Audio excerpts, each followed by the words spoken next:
Right, okay, we have, or I have prepped up these two heads. This head here is has been back combed up with the large teeth of the comb so that there's more chunky bits. It's a bit more mashed up with spray because I'm going to go for a more heavy, intense look.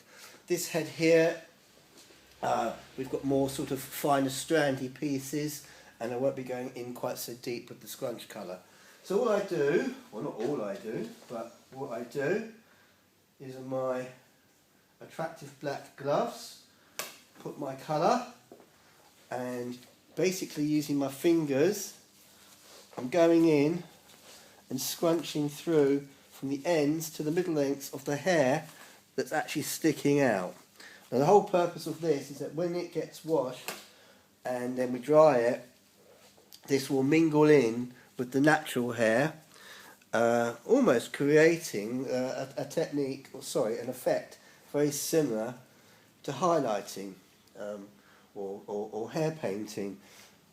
But it's such a quick technique. I mean, I've got clients who I will often cut and colour their hair with this kind of technique, and we can get it virtually done in a lunch hour. And if I'm not cutting, then definitely get it done in a lunch hour.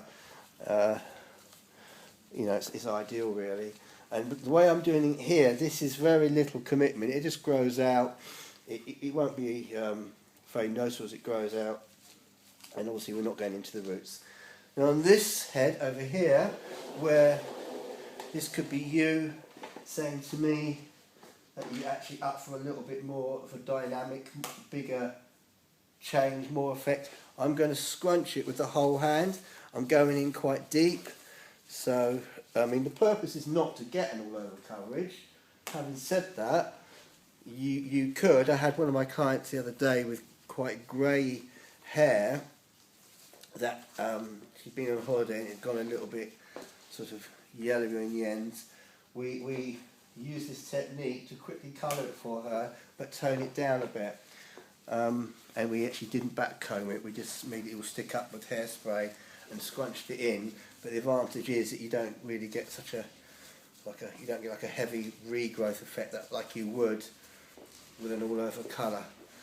So using the same colour, the red, but just going in a bit deeper, a bit more full on with this, and hopefully you'll see when I've dried these off, you'll see that the colour is a little bit more dynamic, a bit more intense with this head of hair.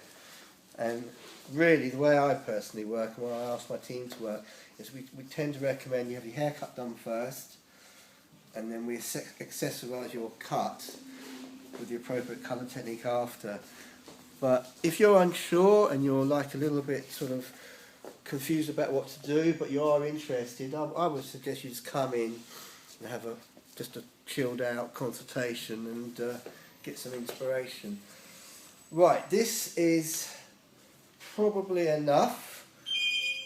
So, I will be back in a few minutes.